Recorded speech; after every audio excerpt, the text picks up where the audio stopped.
चलिए दोस्तों हम आगे बढ़ते हैं और अनीता जी से अब एक फिर मजेदार सी कोई कहानी के अंदर डुबकी लगाते हैं। अनीता जी स्वागत है आपका जयपुर से। जय श्री कृष्णा दोस्तों, आज की कहानी रामचरितमानस के मुख्य किरदार श्री राम जी के छोटे भाई लक्ष्मण की पत्नी उर्मिला के त्याग और विश्वास की कहानी है।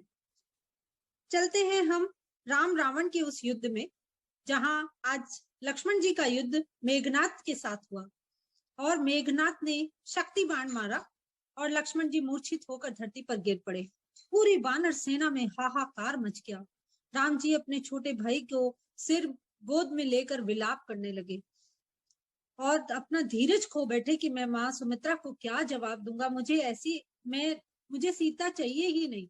अगर लक्ष्मण को कुछ हो गया तो मैं यहाँ से वापस लौटकर भी कभी नहीं जाऊंगा, मैं माँ को क्या मुंह दिखाऊंगा। और उन्होंने अपना पूरा धीरज खो दिया। विभीषण जी ने संभाला। विभीषण जी ने कहा, प्रभु जो हो गया वो तो हो गया, पर अब हमें इनके इलाज की व्यवस्था करनी है।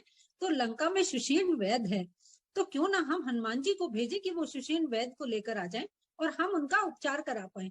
हनुमान जी को भेजा गया। अब आप सभी लोग जानते हैं कि हनुमान जी गए हैं तो काम तो करके आएंगे ही। उन्होंने दिमाग लगाया कि अर्धरात्रि का समय है, अगर सुषेण को जगाया तो हो सकता है आने के लिए मना भी कर दे।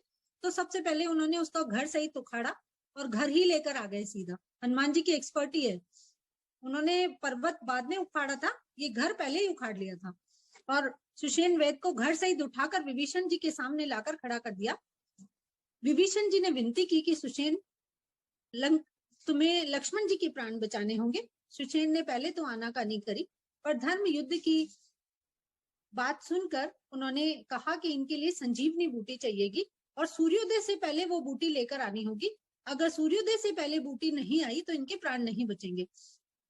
अब हनुमान जी फिर दौड़े और जाकर उन्होंने पर्वत पर देखा तो वहां तो असंख्य जड़ी बूटियां जमचमा रही थी। अब उन्हें कुछ समझ में नहीं आया तो उन्होंने तो सोचा पूरा मेडिकल स्टोर ही ले चलते हैं, वैद्य जी को जो चाहिएगा वो ले लेंगे। तो उन्होंने पूरे पर्वत को उखाड़ा और लेकर चल दिए। अब जब हनुमान जी पर्वत लेकर जा रहे थे तो इत्तेफाक की बात है कि वो नंदी ग्राम के ऊपर से गुजरे जहां भरत जी अपनी तपस्या में लीन थे। जैसे ही भरत जी ने देखा तो उन्हें लगा ये कोई मायावी असुर है और अयोध्या पे कोई नया संकट आ गया।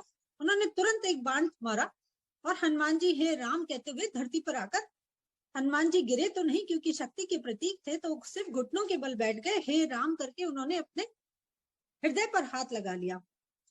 भरत जी को बड़ा पश्चाताप हुआ कि ये तो राम जी का कोई सेवक है। तुरंत भरत जी दौड़े और उनके पास पहुंचे कि क्या हुआ, तुम कौन हो, अपना परिचय दो बानर।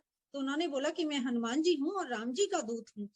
अब तो भरत जी ने तुरंत वशिष्ठ जी को बुलवाया, वैद्य को बुलवाया। पूरे अयोध्या नगरी में खबर पहुंच गई कि राम जी का कोई दूत आया है और वो संदेशा लेकर आया है। सारी माताएं दौड़ी आई, सारी पत्नियां, भरत जी की पत्नी उर्मिला जी, मांडवी जी, सुतकीर्ति सब दौड़ी आई मिलने के लिए कि राम जी का कोई संदेशा आया है। जैसे ही माता कौशल्या ने सुना कि लक्ष्मण को शक्ति लगी है वो तो वहीं मूर्छित होकर गिर पड़ी। और माता सुमित्रा की सुनिए आप, माता सुमित्रा ने कितने सुंदर शब्दों में हनुमान जी से कहा कि मेरे राम को एक संदेश देना, मेरे राम को ये कहना कि तू सीता को लिए बिना वापस अयोध्या मत आना, तुझे जरूरत हो तो लक्ष्मण का बलिदान लगे तो लगे, मेरे लिए शत्रुघ्न भी तेरे लिए हाजिर है, तो जब जरूरत हो तो शत्रुघ्न को भी बुला लेना, पर राम से कहना कि सीता को लिए बिना वापस ना आए। ये सब सुनकर उर्मिला जी के चेहरे पर स्निग्ध मुस्कान आ गई। हनुमान जी बोले, उर्मिला जी आप चिंतित नहीं हैं, कल सूर्योदय हो जाएगा और लक्ष्मण जी को शक्ति लगी हुई है। अगर ये संजीवनी वहां नहीं पहुंची तो उनके प्राण चले जाएंगे। अब उर्मिला जी का विश्वास सुनिए।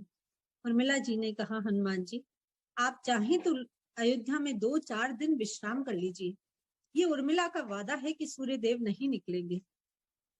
हनुमान जी ने पूछा, पुत्री इतना अधिक विश्वास कैसे? तो उर्मिला जी ने बताया कि आज 14 वर्ष होने को आए हैं, लक्ष्मण के नाम का अखंड दीपक जलाया है, मेरे महल के दरवाजे 14 वर्षों से खुले हैं उनकी प्रतीक्षा में। आप सभी लोग जानते हैं जब कोई अखंड दीपक जलाता है तो सो नहीं सकता। तो उर्मिला जी को सोए हुए कितने साल बीत गए होंगे लक्ष्मण की प्रतीक्षा में, ये अडिग विश्वास था।